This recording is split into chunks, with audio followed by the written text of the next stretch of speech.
Good morning to all dear students. Today we are going to start with the subject that is biochemistry and clinical pathology. In that, the first chapter, that is Introduction to Biochemistry and Clinical Pathology. Students, I have also given an idea about the syllabus of biochemistry and clinical pathology subject in our previous lecture. Now, today we are going to start with the first chapter of our subject, that is Introduction to Biochemistry. Content of this slide, that is Introduction to Biochemistry, the cell, metabolism, catabolism and anabolism. Introduction to Biochemistry. Students, in our previous lecture we have to see what is biochemistry. Biochemistry, it is the branch of science which deals with the study of chemistry of living matter. Knowledge of biochemistry is used to control diseases, abnormal metabolism and the treatment of deficiencies. Biochemistry deals with the structure of tissues, cells, organelles and individual molecules themselves. Biochemistry मध्ये आपल्याला काय पाहिजे आहे? Structure of tissues, cells, organelles and individual मॉलिक्युल्सचं structure आपल्याला study करायचं आहे. Nowadays, biochemistry has become the language of medicine.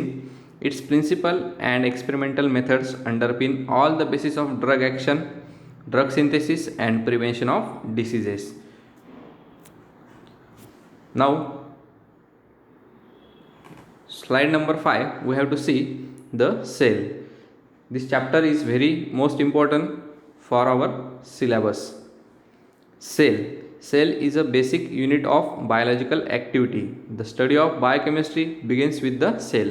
काय म्हटलं आहे बघा, cell is the basic unit of biological activity. आपल्या बॉडीमध्ये कुठली बायोलॉजिकल ॲक्टिव्हिटी घडून येत असेल तर ती कशामुळे होते? सेलपासून.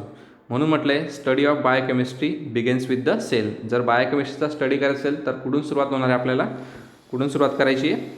सेल या चॅप्टरपासून किंवा सेल्सपासून आपल्याला स्टडी करायची आहे. Because cells are natural setting most biochemical reaction. म्हणून त्यांनी म्हटलं आहे काय? Because cells are natural setting most biochemical reaction. आपल्या बॉडीमध्ये most of the biochemical reactions घडून येण्यासाठी कोण कारणीभूत ठरते? सेल. आलं लक्षात? नेक्स्ट सेंटेन्स म्हटलं आहे when various cells meet together they form tissue. ज्यावेळेस बऱ्याच सेल्स ह्या एकत्रित येतात त्यावेळेस ते काय फॉर्म करत आहे? टिश्यू. नेक्स्ट सेंटेन्स म्हटलं आहे when tissues meet together organ is form. ज्यावेळेस बरेच टिश्यूज हे एकत्रित येतात त्यावेळेस काय फॉर्म होते? ऑर्गन. नेक्स्ट सेंटेन्स आहे when various organ meet together to form system. ज्यावेळेस व्हेरियस ऑर्गन्स हे एकत्रित येतात त्यावेळेस काय फॉर्म करत आहे? सिस्टीम. बॉडीमधली एखादी सिस्टीम ही फॉर्म होत असते. When various systems are meet together they form body. ज्यावेळेस व्हेरियस सिस्टीम्स ह्या एकत्रित येतात त्यावेळेस काय फॉर्म होते? ही बॉडी जी काय ती तयार होत असते. आता हे स्ट्रक्चर आहे. Slide number 7, figure 1.1 structure of cell. याच्यावरती आपल्याला आता स्टडी करायचं आहे. याच्यातले जे जे कंपोनंट्स आहेत, for example nucleus, cytoplasm, cytoskeleton, ribosomes, mitochondria, lysosomes, Golgi body आणि लास्टली एंडोप्लाझमिक रेटिक्युलम. हे जेवढे पण कंपोनंट्स दिसत आहेत याच्यावरती आपल्याला स्टडी करायचं आहे. हे आपल्या शरीरातल्या सेलचं एक स्ट्रक्चर आहे. A dense spherical structure called nucleus is present in the centre of cell. A dense spherical structure, जे न्यूक्लियस म्हटलं तर मी त्याच्यामध्ये आपल्याला आता पाहायचं आहे. A dense spherical structure. Dense spherical structure म्हणजे काय? दाट असं स्पेरिकल स्ट्रक्चर आहे, त्याला आपण काय म्हणतो आहे? Called as a nucleus. Nucleus is present in the centre of cell. ही जी पूर्ण जी डायग्राम दिसते ती कसली आहे? सेलची. आणि त्याच्यामध्ये आपल्याला काय दिसतं आहे? सेंटर ऑफ सेलमध्ये काय दिसतं आहे? आपल्याला न्यूक्लियस हे प्रेझेंट दिसतं आहे. पुढे म्हटलं आहे it has double layered nuclear membrane. न्यूक्लियसला काय? डबल लेयर न्यूक्लिअर मेम्ब्रेन आहे. त्याला काय म्हणतो आपण? Called as a nuclear envelope. Okay. Next sentence आहे the nucleolus is compose of 2 important nucleic acid. ह्या सेलमध्ये जे काही न्यूक्लिओलस आहे हे कंपोज झाले 2 इम्पॉर्टंट न्यूक्लिक ॲसिडपासून. द डीऑक्सीरायबोन्यूक्लिक ॲसिड त्याला आपण म्हणतो DNA, अँड रायबोन्यूक्लिक ॲसिड त्याला आपण म्हणतो RNA. RNA is a granular form and DNA is a in chromosome form. RNA काय हा एक ग्रॅन्युलर फॉर्म आहे आणि DNA हा काय एक क्रोमोझोम फॉर्म आहे. आता आपण थोडं डिटेल बघूया DNA आणि RNA संदर्भात.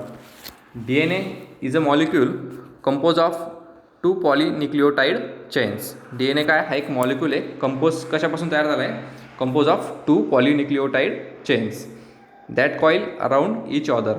त्या कॉइल्स काय झाले, कॉईल अराउंड इच अदर, एकमेकांमध्ये त्या अशा गुंतलेल्या आहेत. To form double helix carrying genetic instruction. त्याच्यापासून काय होतं आहे मग, to form double helix carrying genetic instruction for the development, functioning, growth and reproduction of all known organism.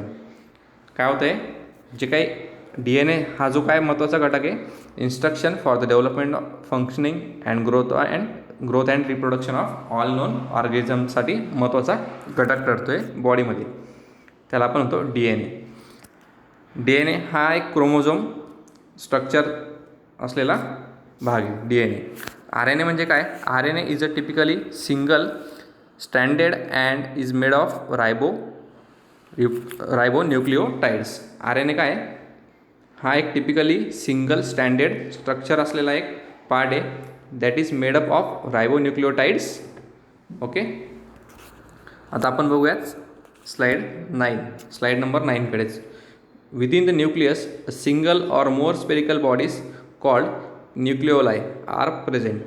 न्यूक्लियसच्या आतमध्ये within the nucleus a single or more spherical bodies, single आणि एक मोर spherical bodies जे दिसते त्याला आपण म्हणतो न्यूक्लिओलाई. नेक्स्ट सेंटेन्स आहे, inside the nuclear membrane. Nuclear मेम्ब्रेनच्या इनसाइडमध्ये आपल्याला काय बघायला मिळतं आहे, the living matter that is called as a nucleoplasm.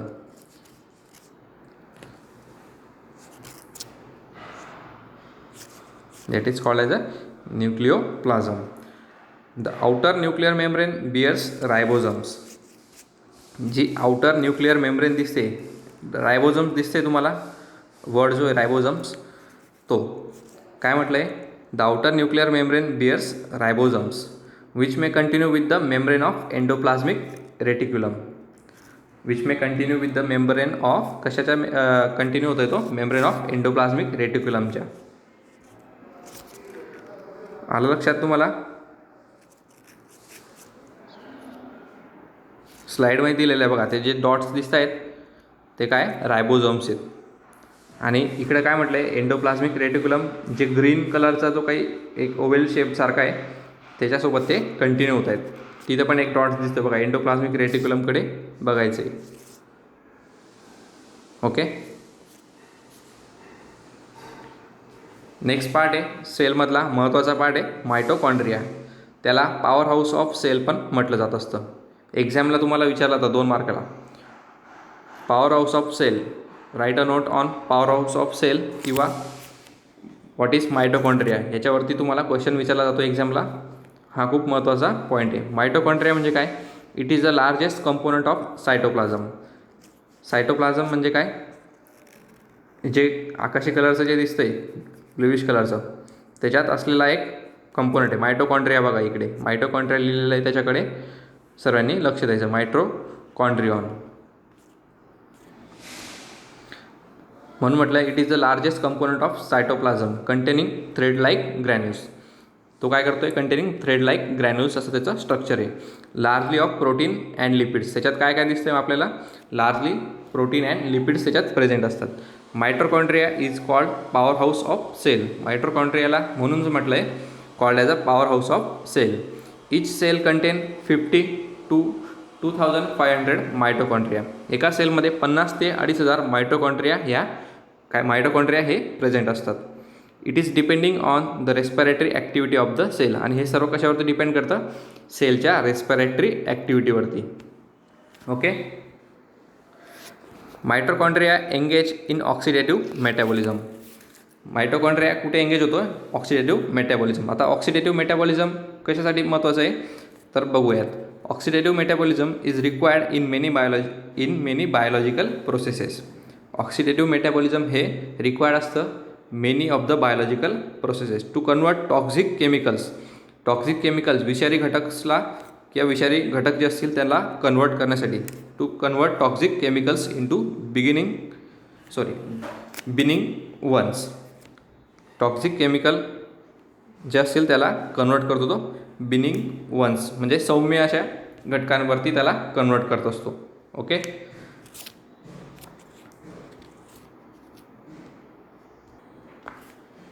काय म्हटलं तर आपण, mitochondria engage in oxidative metabolism and are responsible for the transportation of chemical energy. आणि तो कशासाठी रिस्पॉन्सिबल असतो मग, for the transportation of chemical energy into the biological energy. Chemical एनर्जीला तो कशा ट्रान्सफर करतो आहे, बायोलॉजिकल एनर्जीमध्ये, in the form of ATP compound. आता ATP म्हणजे काय, ATP is a organic compound provided energy. ATP काय करतो आहे, एनर्जी प्रोव्हाइड करतो आहे, त्याला आपण म्हटलं आहे ऑर्गॅनिक कंपाऊंड. ATPचा फुल फॉर्म आहे ॲडेनोसाईन ट्रायफॉस्फेट, असा त्याचा अर्थ आहे.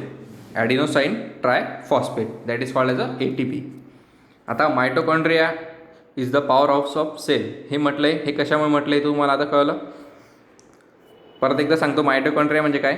Mitochondria are the tiny organelles inside the cell. Mitochondria हा काय, एक टायनी म्हणजे लहान असा एक ऑर्गॅनल्स आहे, कशाच्या इनसाइड आहे, सेलच्या इनसाइड असेल. That are involve in releasing energy. तो कशात इन्व्हॉल्व होत असतो, that are involve in releasing energy. Energy release करण्यासाठी तो इन्व्हॉल्व होत असतो. रिलीजिंग एनर्जी फ्रॉम फूड, कशापासून, फूडपासून. परत एकदा सांगतो, mitochondria are the tiny organelles inside the cell that are involve in the releasing energy from the food. हा लक्षात. This process is known as cellular respiration. आणि त्या प्रोसेसला, एनर्जी रिलीजिंग करण्याच्या प्रोसेसला काय म्हटलं आहे, this process is known as cellular respiration. For this reason that mitochondria are often referred to as power house of the cell. म्हणून या रिझनमुळे मायटोकॉन्ड्रियाला काय म्हटलं आहे, often refer to as power house of the sale.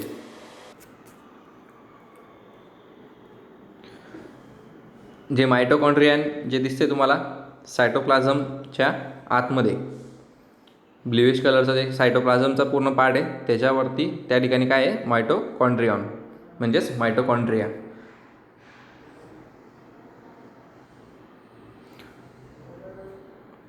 आता आपण next पाहूयात Golgi bodies. The Golgi apparatus म्हणजेच काय, Golgi body is compact and consist of parallel membrane.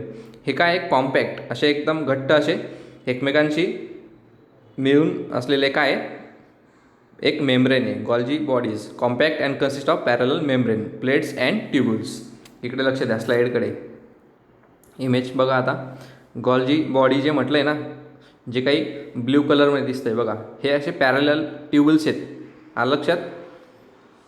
हे प्रेझेंट आहेत कुठे, सेलमध्ये. Golgi body.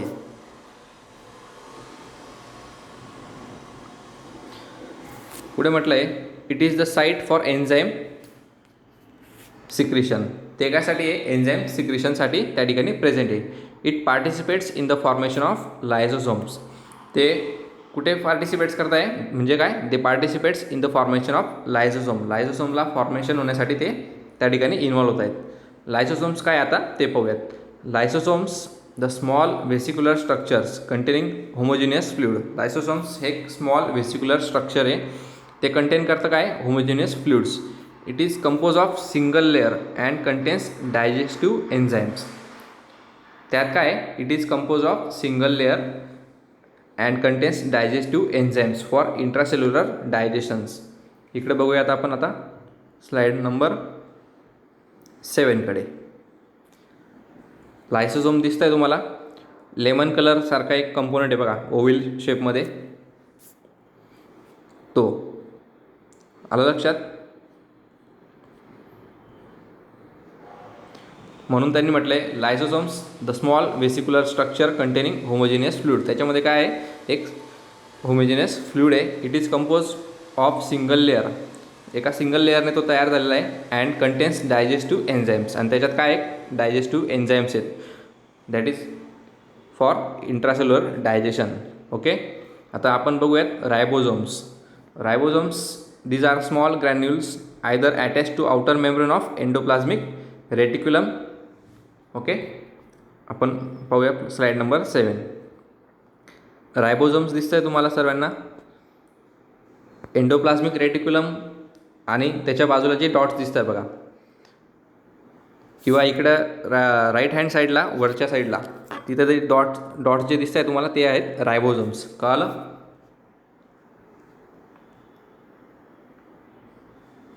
म्हणून म्हटले ribosomes these are small granules सारखे एकदम स्मॉल असतात ते.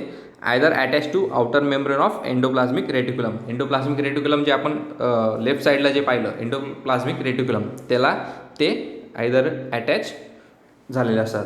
आलं लक्षात?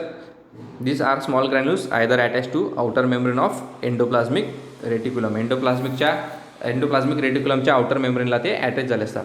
आणि पुढे म्हटलं आहे अँड स्कॅटर्ड इंटू सायटोप्लाझम. आणि ते स्कॅटर्ड होतात, पसरतात इंटू सायटोप्लाझममध्ये. पुढे म्हटलं आहे the size of ribosomes is very small in the range of microns, also called as a microsomes. आणि त्याची जी साईज आहे म्हणून म्हटलं आहे द साईज ऑफ रायबोझोम्स. रायबोझोम्सची साईज काय इज व्हेरी स्मॉल, खूपच लहान अशी त्याची साईज असल्यामुळे. In the range of microns जे त्या युनिटच्या रेंजमध्ये असल्यामुळे त्याला काय कॉल केलं म्हटलं जातं आहे is also called as a microsomes. Okay. हे झालं आपलं in detail structure of cell आणि त्याच्यातले कंपोनंट्स जे होते ते आपण आता स्टडी केलेत. आता आपण बघूयात next slide number 14. 2 types of cells. आता 2 टाईपच्या सेल्स असतात ते आपल्याला पाहिजे आहेत. There are 2 types of cells. First is a prokaryotes and eukaryotes. Prokaryotic cell. Prokaryotes म्हणजेच काय, prokaryotic cells are usually single cell. ती काय एक सिंगल सेल आहे. And smaller than eukaryotic cell. आणि ती सर्वात लहान आहे. कशाच्या पेक्षा लहान आहे? Smaller than eukaryotic cells. That is मग eukaryotic cells. Eukaryotic cells are usually found in multicellular organisms. Eukaryotic cells ही कुठे फाउंड होते? Multicellular organisms. Multicellular organisms likes plant, animals, fungi etcetera. आणि प्रोकॅरियोटिक सेल्स कुठे फाउंड होत आहे? Prokaryotic cells are found in both domain archaea and bacteria. Okay. This is the structure. Slide number 15. Structure of prokaryotic cell. Prokaryotic cell कुठे found झाली मग? Bacteria वगैरे मध्ये. Okay. आता ह्या जे स्ट्रक्चर आहे ह्याला व्यवस्थित सर्वांनी केअरफुली पाहायचं आहे. ह्याच्यात काय काय प्रेझेंट दिसतं आपल्याला? Plasma membrane. रेड कलरची जी बाउंड्री दिसते आतमध्ये पूर्ण जी काही लाईन दिसते तिला आपण म्हणतो प्लाझ्मा मेम्ब्रेन. DNA जे आता आपण पाहिलं कशात? सेलच्या स्ट्रक्चरमध्ये. तर तुम्हाला DNAचा आता इमेज दिसायला मिळून गेले. DNA म्हणजे काय? हा न्यूक्लियोटाईड आहे. पॉलिन्यूक्लियोटाईड चेन्सपासून तयार झालेला एक कंपाऊंड आहे DNA. हा लक्षात? DNAचं स्ट्रक्चर दिसलं तुम्हाला आता. हे क्रोमोझोम लाईक त्याचं स्ट्रक्चर आहे. नेक्स्ट त्याच्यावरती दिसते आपल्याला ह्या स्लाईडमध्ये कॅप्सूल. कॅप्सूल म्हणजे काय? हे एक येलो कलरचा जो पार्ट दिसतोय, पोर्शन दिसतोय बघा ह्या सेलमध्ये, त्याला आपण म्हणतो कॅप्सूल. त्याच्यानंतर वरती आहे दिलेला सेल वॉल. सेल वॉल कुठली आहे? ॲरोकडून इकडे बघायचं आहे. जी रेड कलरची जी काही मार्किंग दिसते, जी काही लाईन गेलेली त्याला आपण म्हणतो सेल वॉल. त्या सेलची एक सेल वॉल आहे. पुढे दिलं आहे मेझोझोम्स. जो ग्रीन कलरचा जो पार्ट आहे त्या सेलमध्ये दिसतो आपल्याला त्याला आपण म्हणतो मेझोझोम्स. रायबोझोम्स सर्वांनी पाहिलं काय? स्मॉल ग्रॅन्युल्स, जे आता आपण मगाशी पाहिलं तेच. रायबोझोम्स याच्यात प्रेझेंट आहे. सायटोप्लाझम म्हणजे काय? जो हा ग्रीन पार्ट आहे, पूर्ण ग्रीन असं पार्ट दिसतोय सर्व सेलमध्ये तेवढा, तो त्याला आपण तो सायटोप्लाझम. लास्टली आहे बॅक्टेरियल फ्लॅग्युलम. हा लक्षात? हे एक बघा टेल लाईक त्याचं एक स्ट्रक्चर आहे, त्याला आपण म्हणतो बॅक्टेरियल फ्लॅग्युलम. ओके.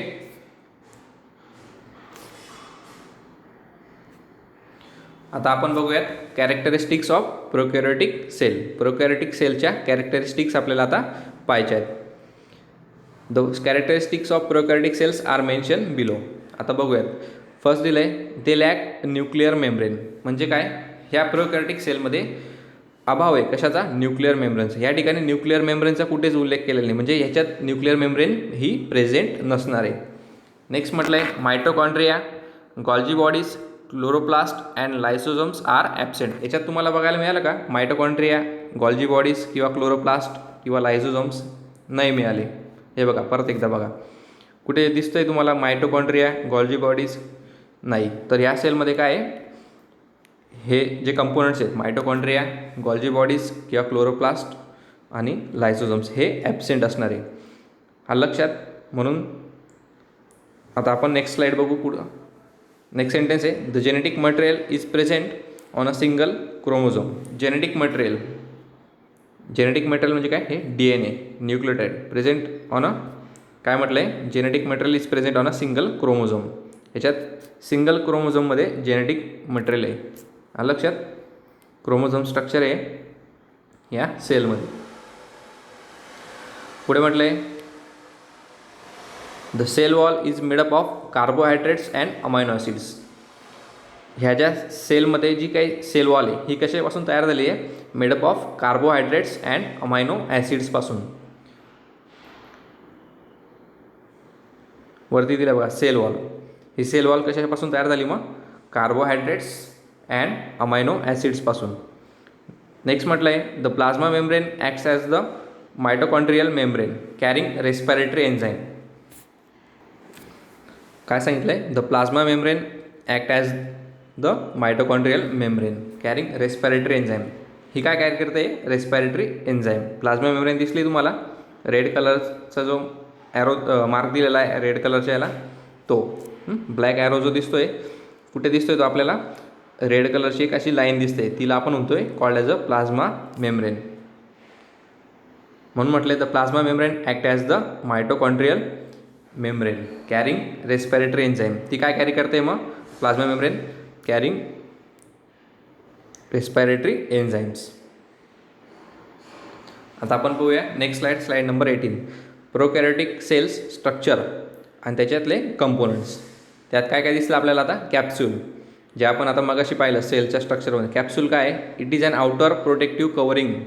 ही काय एक बाहेरची प्रोटेक्टिव्ह कवरिंग आहे, found in bacterial cell. Bacterial सेलमध्येच ही फाउंड होत असते, outer protective covering in addition to the cell wall. आलं लक्षात. कॅप्सूल आता परत एकदा स्लाईड दाखवतो तुम्हाला. कॅप्सूल दिसलं तुम्हाला, सेल वॉलच्या अगोदर लिहिलेला शब्द आहे कॅप्सूल. येलो कलरचं जे दिसतंय तुम्हाला पोर्शन, आलं लक्षात. ते काय मग, it is an outer protective covering found in the bacterial cell. Okay. Next आहे cell wall. It is the outermost layer of the cell. Cell wall काय, ही एक outermost layer of the cell which gives shape to the cell. सेलला जो shape मिळाला आहे तो कशामुळे मिळाला आहे, मग सेल वॉलमुळे. बघा इकडे स्लाईड नंबर 15 सेल वॉल दिसते. Okay. It is the outermost layer of the cell which gives shape to the cell. Next आहे ribosomes. These are involve in protein synthesis. Ribosomes जे आपण पाहिले आता, small granules that are called as a ribosomes. ते कशात involve होत आहे, they are involve in protein synthesis. दिसले तुम्हाला रायबोझोम्स, ग्रॅन्युल्स लाईक स्ट्रक्चर आहे, ब्ल्यू कलरचे बघा डॉट्स दिसत आहे ग्रॅन्युल शेपमध्ये, ते आहेत रायबोझोम्स. म्हणून त्यांनी म्हटलं आहे these are involve in protein synthesis. Okay. आता पुढे बघू आपण सायटोप्लाझम. सायटोप्लाझम म्हणजे काय, the cytoplasm is mainly compose of enzymes. हा सायटोप्लाझम तयार कशापासून झाला आहे, mainly compose of enzymes, salts, cell organelles and is a gel like component. हा काय, साल्ट्स, एन्झाईम्स, सेल्स ऑर्गनेल्स आणि जेल लाईक कंपोनंट आहे सायटोप्लाझम. पुन्हा एकदा स्लाईड नंबर तुम्हाला 15 शो करतो. सायटोप्लाझम जो ग्रीन कलरचा जो पोर्शन आहे ह्या बॅक्टेरियल सेलमध्ये किंवा ही जी डायग्रॅम आहे प्रोकॅरियोटिक सेल फिगर नंबर 1.2. प्रोकॅरियोटिक सेलमध्ये हा जो काही पोर्शन दिसतोय ग्रीन कलरचा तो कसला आहे, मग सायटोप्लाझमचा आहे. ओके. नेक्स्ट म्हटलं आहे cell membrane. This layer surrounds the cytoplasm and regulates the entry and exit of substances in the cell. Cell membrane काय करते, this layer surrounds the cytoplasm. सायटोप्लाझमच्या सराउंडमध्ये ही काय सेल मेम्ब्रेन आहे. And regulates the entry and exit of substances in the cell. आणि ते काय रेग्युलेट्स करते, एंट्री कोणत्या पोर्शनला मध्ये येऊ द्यायचं आहे, कुठल्या पार्टला मध्ये येऊ द्यायचं आहे किंवा कुठल्या पार्टला बाहेर जाऊ द्यायचं आहे, हे रेग्युलेट करायचं काम कोण करते, सेल मेम्ब्रेन. म्हणून म्हटलं आहे this layer surrounds the cytoplasm. सायटोप्लाझमच्या सराउंडिंग असलेली जी मेम्ब्रेन आहे तिला आपण म्हणतो cell membrane. And this regulates the entry and exit of the substances in the cell. सेलमध्ये कुठल्या सबस्टन्सला एंट्री द्यायची, कुठल्या सबस्टन्सला एक्झिट करायचं, हे काम कोण बघतंय मग, सेल मेम्ब्रेन. ओके.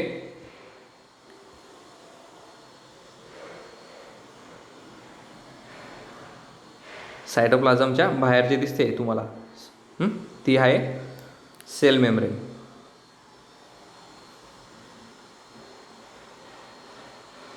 तर नेक्स्ट आहे लास्टमध्ये flagella. These are long structure in the form of web that help in the locomotion of cell. काय झालं, हा एक लॉंग स्ट्रॉंग स्ट्रक्चर दिलेला आहे, the form of web that help in the locomotion of cell. दिसते तुम्हाला, bacterial फ्लॅगेलम. Okay.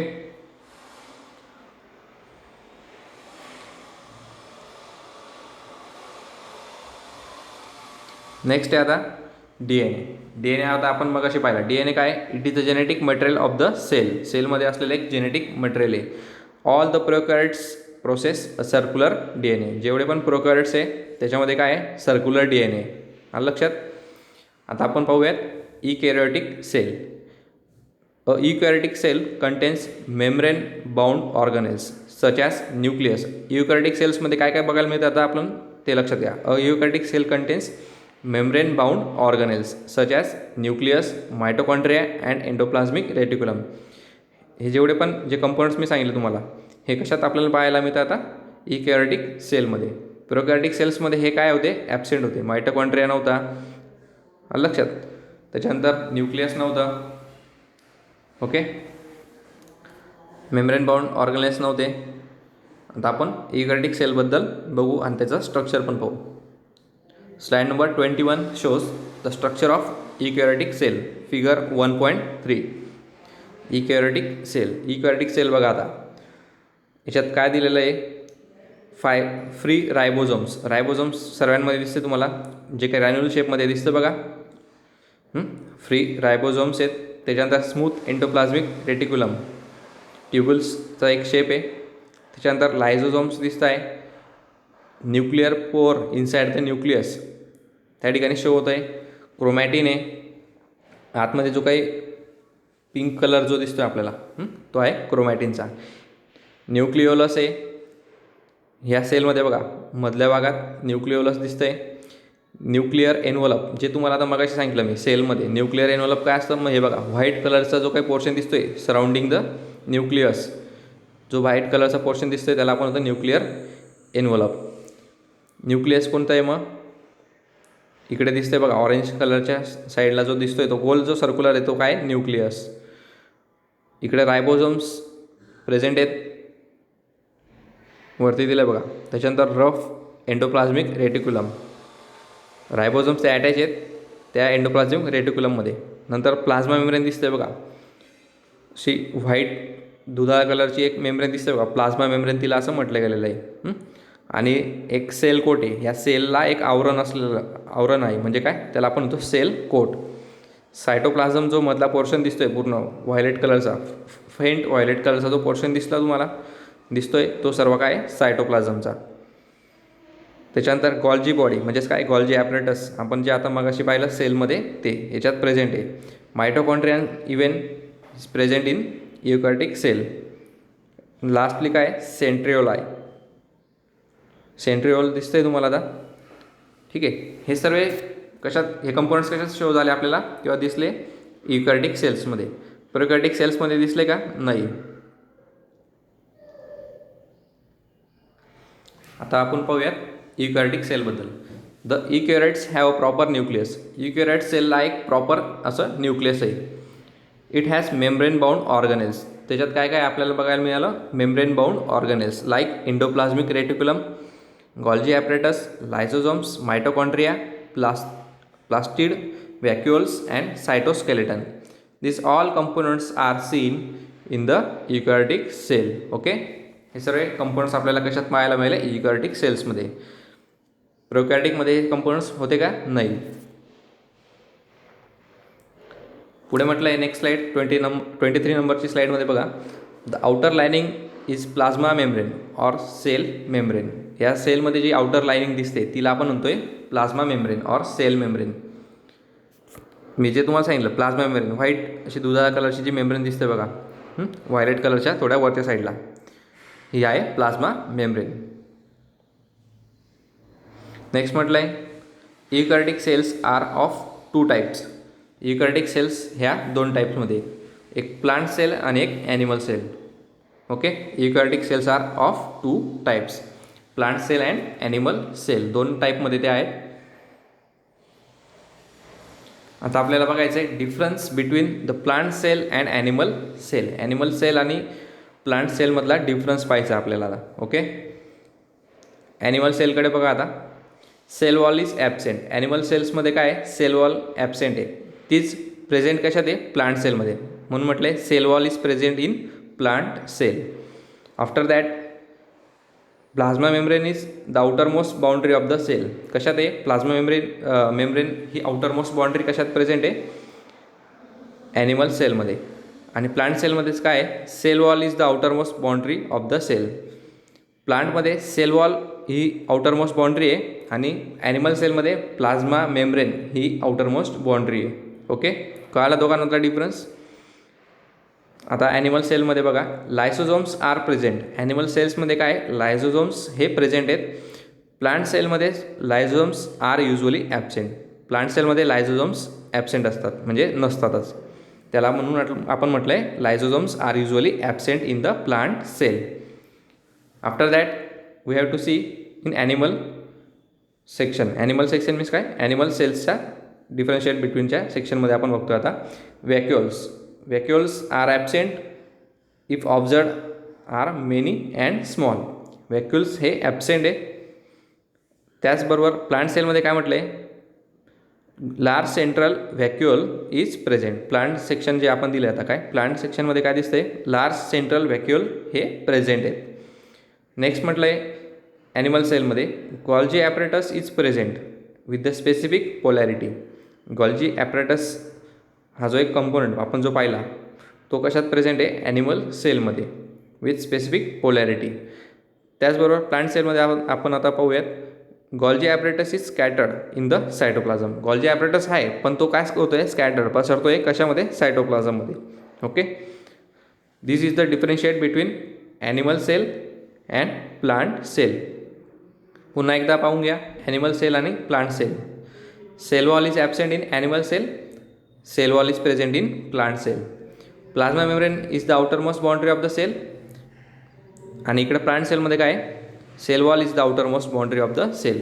Animal सेलमध्ये plasma membrane ही आउटर मोस्ट बाउंड्री आहे अँड प्लांट सेलमध्ये सेल वॉल ही आउटर मोस्ट बाउंड्री आहे. लायसोझोम्स हे प्रेझेंट आहेत ॲनिमल सेलमध्ये. त्याचबरोबर लायसोझोम्स हे युजली ॲबसेंट कशात आहे? मग प्लांट सेलमध्ये.